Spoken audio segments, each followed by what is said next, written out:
tous, je suis ravie de vous retrouver comme chaque mois pour un nouveau JT. Je vous souhaite à toutes et à tous une très bonne année 2025 en bonne santé.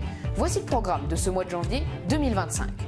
Et on commencera avec les actualités en bref, toutes les informations à ne pas manquer de ce mois de janvier dans la ville de Rambouillet et ses environs.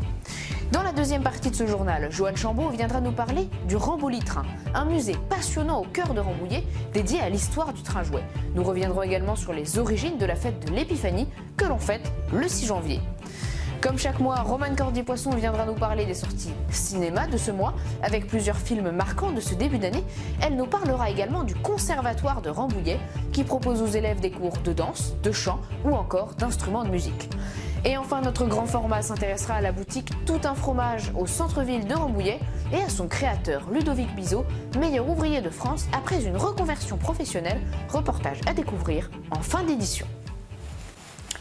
Voilà pour le programme, on commence tout de suite avec les actualités en bref.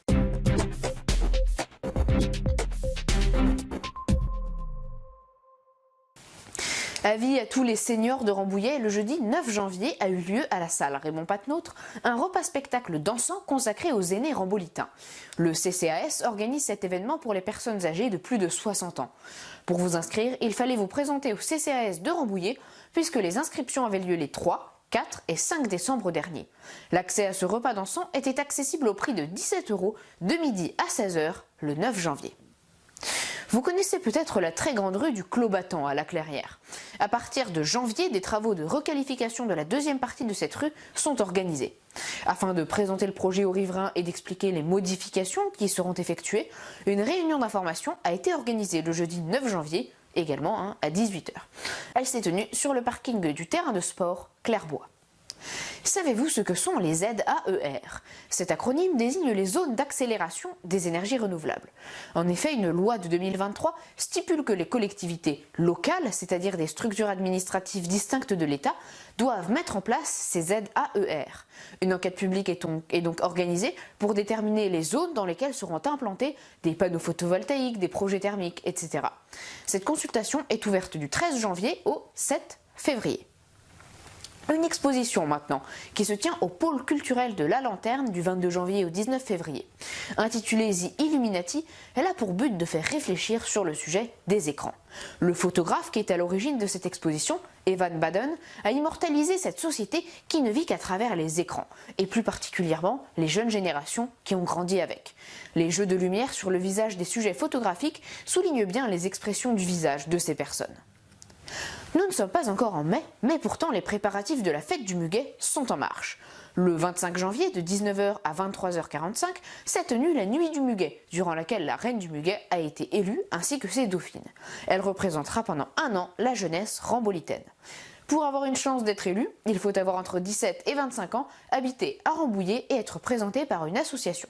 Une fête est organisée autour d'un spectacle et d'un repas. On le précise, au moment où nous enregistrons cette émission, le résultat n'est pas encore connu. Voilà, j'espère que vous aurez pu en apprendre plus sur les actualités qui ont marqué la ville de Rambouillet. Vous pouvez retrouver plus de détails sur le site internet de la mairie de Rambouillet, rambouillet.fr. Et on passe tout de suite aux rubriques avec, pour commencer, Joanne Chambaud.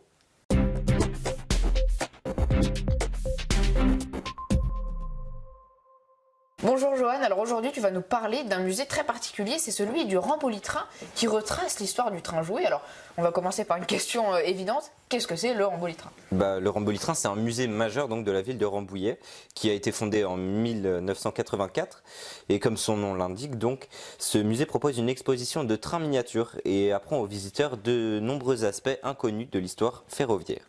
Ce musée est principalement basé sur le côté visuel, donc c'est parfaitement adapté pour les enfants. Il apprend aux visiteurs aussi l'histoire et les modifications apportées au train au fur et à mesure donc, du temps. Concrètement, comment est-ce qu'on est amené à découvrir cette histoire ferroviaire dont tu nous parles? Ce musée est tout d'abord très recommandé par tous grâce à sa collection très complète et surtout très détaillée. Lors de votre visite, vous serez amené donc à rencontrer des trains électriques d'époque roulant dans des décors miniatures tels que de jolis paysages verdoyants, des gares ou encore bien sûr des villages. Tout ceci ayant pour but de recréer l'atmosphère charmante des lignes ferroviaires d'antan. En plus de cette exposition permanente, le Ramboli-Train propose également des ateliers pour les petits et les grands. Est-ce que tu peux nous en dire un peu plus justement sur ces ateliers qui sont proposés aux visiteurs? Donc le musée propose régulièrement des animations. Donc selon l'âge, ces animations durent entre 30 minutes et 1h30 pour les plus âgés. Ces activités sont proposées tous les mercredis et samedis matins à 10h30 pour les enfants de 18 mois à la fin de la maternelle. Et sont donc sur le thème bien évidemment des trains. Les autres ateliers, il y a les ateliers de 3 à 6 ans et celui de 7 à 12 ans, sont des ateliers d'initiation au codage et à la robotique grâce donc au Lego. Et finalement pour les ados et adultes, le musée Ramboli-Train propose un escape game. Et ils font du codage carrément entre 7 et 12 ans. Alors si on se rend au musée, on peut voir des visiteurs à bord d'un train miniature. Est-ce que tu peux nous en dire un petit peu plus ? Tout d'abord, ce n'est pas un train mais bien deux. Le premier est une locomotive à vapeur et le second c'est un locotracteur à essence. Donc ces trains sont accessibles lors de différents événements dépendant principalement des conditions météorologiques. Les deux trains circulent sur un réseau permettant de transporter les visiteurs autour du jardin du musée. Et pour plus d'informations, n'hésitez pas à vous rendre sur le site billetsweb.fr/pro/musée Ramboli-Train. Parce que le Ramboli-Train n'a pas vraiment de site en lui-même. C'est ça, il faut passer par un guide. oui. Vous y trouverez donc tous les infos sur les différentes journées à thème et les ateliers proposés. Eh bien, merci beaucoup Johan pour toutes ces précisions. Et si vous voulez en savoir plus sur le musée, vous pouvez regarder le reportage que nous avions réalisé sur ses 40 ans. Alors, je vous propose de regarder cette brève présentation du Ramboli-Train qui a été réalisée en 2017 par la mairie de Rambouillet. On se retrouve juste après. On a un musée d'abord du train miniature. Donc on a au premier étage une collection de trains jouets qui raconte l'histoire du train jouet des années 1850 à 1950, donc 100 ans de l'histoire du train jouet. Au second étage, c'est une collection de maquettes, des maquettes qui peuvent être fabriquées encore aujourd'hui, fabriquées par des grands noms de la maquette ou par les membres de l'association du musée.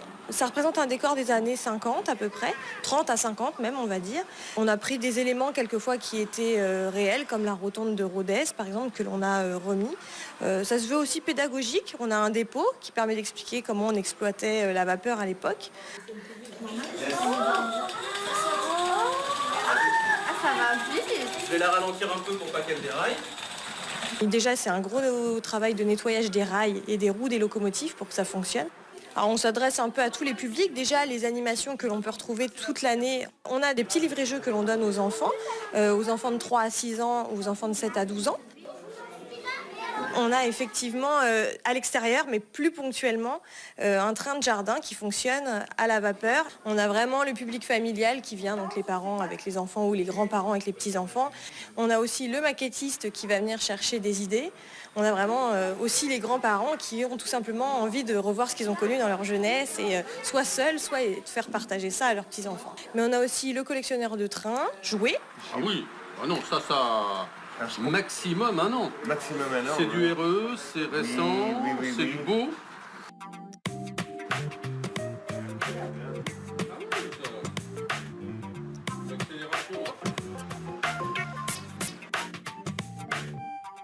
Dans les courbes, a tendance à dérailler. Je sais pourquoi ça déraille. Regardez. Il vient tout seul alors qu'il frottait. L'alternateur frottait sur l'attelage.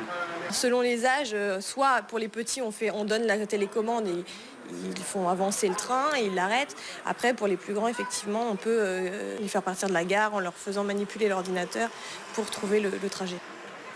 Sans transition, on passe à la culture et Joanne, tu vas nous parler des origines de la fête de l'Épiphanie puisque nous sommes au mois de janvier. Et pour commencer, quelles sont les spécificités de cette fête ? Donc l'Épiphanie est une fête chrétienne qui célèbre l'arrivée des trois rois mages, Melchior, Gaspard et Balthazar, auprès du Messie. Elle se fête le 6 janvier, néanmoins pour les catholiques, depuis 1971, dans les régions où l'Épiphanie n'est pas un jour férié, elle peut se fêter le deuxième dimanche après Noël. Mais pourquoi est-ce qu'on mange de la galette à cette occasion et surtout pourquoi est-ce qu'on cache une fève à l'intérieur? Elle vient d'où cette tradition? Ah, très intéressant. Donc cette tradition nous vient des fêtes romaines appelées Saturnales. Pendant ces fêtes, les Romains choisissaient un esclave comme roi du jour. Comment? En mangeant des galettes dans lesquelles on cachait la plante appelée fève. L'esclave désigné avait le droit de faire ce qu'il voulait pendant toute une journée, comme donner des ordres à son maître, et après, l'esclave était soit mis à mort, soit retourné à la vie d'esclave. Eh bien, merci beaucoup Joanne de nous avoir parlé de ces deux sujets. On passe maintenant à la chronique cinéma de Romane Cordier-Poisson.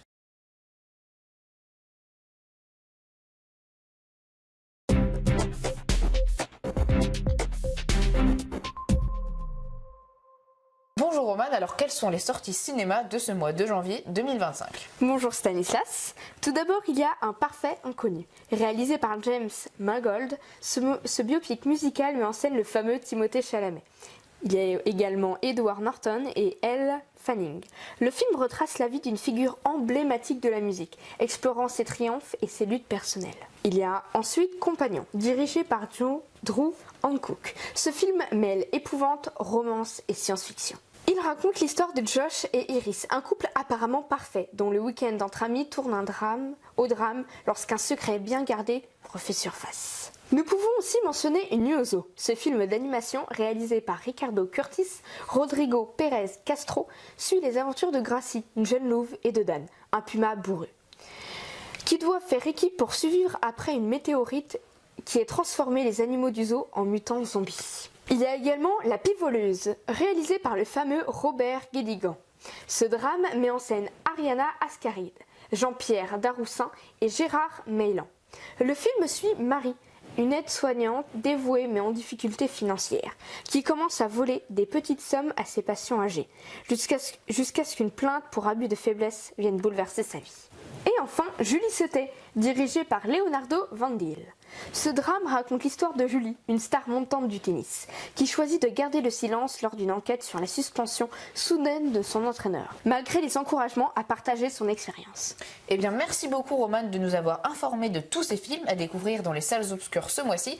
Et on va passer à un tout autre sujet. On va parler du conservatoire Gabriel Fauré de Rambouillet. Alors tout d'abord Romane, est-ce que tu peux nous le présenter, ce conservatoire? Bien sûr, le conservatoire Gabriel Fauré est un établissement d'enseignement artistique situé à Rambouillet en Île-de-France. Il propose des formations musique, danse et art dramatique, s'adressant à un large public des enfants de la moyenne section maternelle aux adultes. Une équipe de 57 professeurs qui doivent former plus de 1000 élèves chaque année. Et quelles sont les disciplines qui y sont enseignées exactement dans ce conservatoire?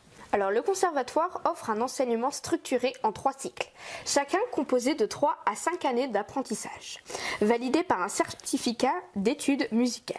Les disciplines proposées incluent musique, cours d'instruments, formation musicale, orchestre, danse, classique, contemporaine, et art dramatique, initiation et perfectionnement au théâtre.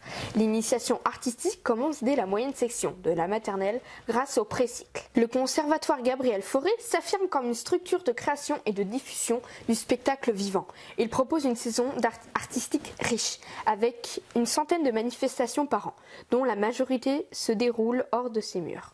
Afin de toucher l'ensemble des habitants du territoire, le conservatoire Gabriel Fauré forme chaque année plus de 1000 élèves dans les disciplines de la musique, de la danse et de l'art dramatique. Eh bien, merci à toi, Romane, d'être venu sur ce plateau. On passe au grand format de ce journal.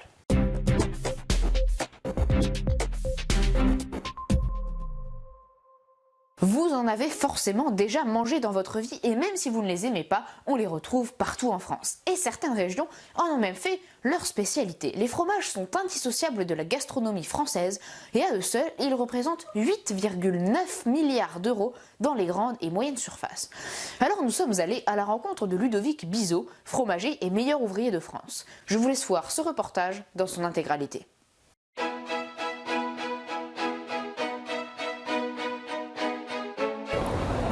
Tous, qu'ils soient de brebis ou de chèvres, durs ou coulants, les fromages plaisent à presque tout le monde. Il y en a des centaines dans notre pays. Et si vous en êtes amateur, en plein centre-ville de Rambouillet se trouve la boutique Tout un fromage tenue par Ludovic Bizot, fromager et surtout meilleur ouvrier de France. Allons-y. Bonjour Monsieur Bizot. Bonsoir Stanislas. Merci de nous accueillir dans notre fromagerie. Dans la boutique Tout un fromage, il y en a pour tous les goûts. Les amateurs de fromage ne seront pas déçus. Ludovic Bizot nous accueille dans l'arrière-boutique où il conserve les fromages et prépare toutes les commandes. Pour commencer, si vous le voulez bien, on va d'abord parler de votre carrière qui est pour le moins atypique. Avant d'être fromager, vous étiez cadre professionnel dans une entreprise et puis vous avez décidé de changer de profession. Qu'est-ce qui vous a poussé à vous tourner vers d'autres horizons ? J'ai toujours adoré le fromage. J'ai voulu être à mon compte, une petite entreprise, être mon propre patron et travailler pour un produit qui me passionne. Donc voilà, c'est pour ça que j'ai changé de vie professionnelle. Vous avez commencé par un stage à la Fédération des fromagers de France. Et quel a été votre parcours après jusqu'à vous installer ici à Rambouillet? J'ai fait une courte formation et en même temps j'ai cherché un magasin à reprendre. Et j'ai trouvé à Rambouillet un petit magasin, donc petit, donc pas trop, un investissement assez limité, à des gens qui partaient à la retraite. Donc c'était parfait. Et donc à la suite de ma formation, on a fait affaire avec ces gens qui partaient à la retraite et j'ai travaillé 2 mois avec eux. Ils ont fini ma formation sur place ici avant que je reprenne la boutique. Après avoir acheté cette crèmerie à Rambouillet, vous avez donc installé votre boutique et 3 ans plus tard, vous décrochez le titre de meilleur ouvrier de France, ce qui est rare pour une personne reconvertie entre guillemets. Qu'est-ce qui vous a donné envie de participer à ce concours de meilleur ouvrier de France? Alors c'était 5 ans plus tard, j'ai commencé en 2010. Le concours c'était en 2015, mais là où tu as raison sur les 3 ans, c'est que je me suis inscrit au concours en 2013 et ensuite j'ai entamé une phase de préparation de 2 ans. Et qu'est-ce qui m'a motivé? C'était d'avoir un petit défi personnel, de ne pas me laisser gagner par une certaine routine du commerce, d'avoir un petit challenge. Alors ce n'était pas pour développer l'entreprise ou forcément c'est pas pour faire fortune, etc. Mais c'était pour avoir une raison de plus de se lever le matin et de progresser dans mon métier. En quoi consiste ce concours et quelles sont les étapes et le cheminement pour décrocher ce titre de meilleur ouvrier de France? Le concours a lieu tous les 4 ans, mais le processus du concours dure un peu plus d'1 an, presque 18 mois, en plusieurs tours. Et en tout, il y a 13 épreuves à passer, avec des qualifications, une finale. Et les 13 épreuves balayent tous les savoir-faire du métier, de dégustation, d'affinage, de présentation, de mise en valeur des produits, de connaissances techniques. Donc c'est tout cet ensemble qui fait le concours et qui fait qu'à la fin, on a une note avec des coefficients, un peu comme au bac, pour gagner. Voilà. En 2013, Ludovic Bizot organise le tournoi Roland Clacos, une parodie du tournoi de tennis français. Le principe est simple, les gens votent pour différents fromages et un seul remporte le tournoi. Le fromager a même créé un site internet où il a inventé un passé prestigieux pour le tournoi. Je suis content parce que l'histoire de 1891, c'était finalement un énorme canular. Pour faire un clin d'œil à un de mes maîtres à penser en termes d'humour, qui s'appelait Alphonse Allais, et qui inventait des choses loufoques comme ça. Parce que Roland Clacos, c'est une référence au tournoi Roland Garros. Et en 1891, Roland Garros avait 10 ans, donc ça n'aurait pas pu exister. Puis voilà. Mais bon, ça c'est amusant. Non, l'idée c'était un beau jour, en pensant à Roland Garros, j'ai imaginé qu'à la place des joueurs de tennis, il y avait des fromages qui s'affrontaient en match. Et au lieu de s'envoyer des balles, c'était des votes d'internautes qui allaient marquer des points comme au tennis. Et voilà. Et du coup, on a fait ce tournoi qui partait de 128 participants, comme le simple messieurs à Roland-Garros, 128 participants jusqu'à un seul gagnant en finale. Et justement, ce tournoi il a été organisé en 2014 et la question que je me pose, que tout le monde se pose, c'est quel fromage a remporté le prix? Alors, il a été organisé 2 fois, la première en 2013 et ensuite en 2014. La première fois, c'est le Saint-Nectaire qui a gagné et la deuxième fois, c'est le Comté. Voilà. Et enfin, pour terminer, vous avez également cofondé la Ligue des fromagers extraordinaires. Et quel est justement son objectif à cette ligue? Alors, l'objectif, c'est de s'amuser entre copains autour du fromage, mais en sublimant le fromage, en créant des événements, des coups, en jouant sur les codes des super-héros. Donc, on a des capes, des éclairs, etc. Mais le but, c'est de s'amuser entre amis en faisant des événements fromagers décalés, originaux, de très haut niveau. Voilà. Et la devise, c'est même mettre du fromage partout, là où on et surtout là où on ne l'attend pas. Voilà, mettre du fromage partout. Si vous le voulez bien, on va maintenant entrer plus profondément dans le vif du sujet, le fromage. Et je vais bien évidemment vous poser la question, quel est votre fromage préféré et pourquoi? C'est difficile de répondre, mais quand on me demande, je reviens du coup à mes racines géographiques qui sont dans le nord de la Bourgogne. Et je dirais que mon fromage préféré s'appelle le Soumaintrain parce que c'est un fromage emblématique de Lyon. Que j'ai toujours consommé dans ma famille quand j'étais petit, donc j'ai de longs souvenirs avec ce produit. Et je suis aujourd'hui, en plus, le fromage a obtenu une appellation IGP il y a quelques années, et je suis le parrain et l'ambassadeur de l'appellation Sous-Main-Train. Puisqu'on parle de fromage, est-ce que vous pensez que ce serait possible de faire un petit tour dans la boutique et voir les différents types de fromages qu'on peut proposer? Oui, on va regarder ça. Allons-y. Alors, on y va. Là, on quitte le labo pour aller dans la boutique. Alors, les fromages dans la boutique, déjà, il y a un code couleur. Les fromages au lait de chèvre, c'est en vert. Les fromages au lait de brebis en rouge et les vaches en bleu. Donc, on voit ici qu'on a une première vitrine essentiellement avec des petits fromages au lait de chèvre. Ensuite, on a quelques brebis à pâte molle, notamment pas mal de fromage de Corse, qui est un très beau terroir fromager en brebis. Ici, dans cette armoire où on stocke, où on a des fromages à pâte dure, on a les pâtes pressées cuites, notamment le comté, le Beaufort, les fromages suisses, les auvergnats, Cantal, Salaire, et puis l'étage du bas, c'est principalement des tomes de brebis. Voilà. Ensuite, on a ici plusieurs autres fromages, principalement des pâtes pressées non cuites, puisqu'il y a plusieurs familles. Un des stars dans les fromages, c'est le Saint-Nectaire ici. Un autre fromage qui se vend beaucoup, les Mental, qui est très polyvalent dans la consommation, le parmesan. Pas mal de pâtes persillées, ce qu'on appelle couramment les bleus. Et ensuite, la température ici est plus froide et on va vers ce qu'on appelle la crèmerie.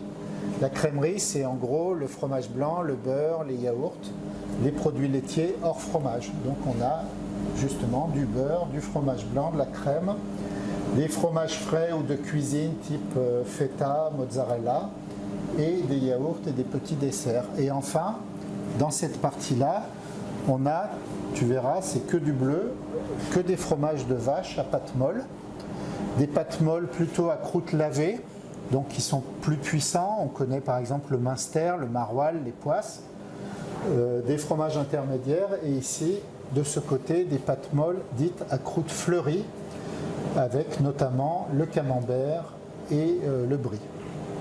Voilà. Ça donne faim tout ça. Comment vous procurez-vous tous ces fromages qui viennent de toutes les régions de France? Vous avez une filière, vous avez des contacts, ça se passe comment? Forcément, j'ai des fournisseurs. Certains fournisseurs nous livrent directement et la plupart des fabricants de fromage expédient leur production sur un marché de gros qui en région parisienne s'appelle le marché de Rungis. Et c'est là que tous les détaillants, les commerçants comme moi, vont trouver des produits de partout pour s'approvisionner. Pour terminer, Monsieur Bizot, je me demandais, est-ce que je pourrais goûter un morceau de mental?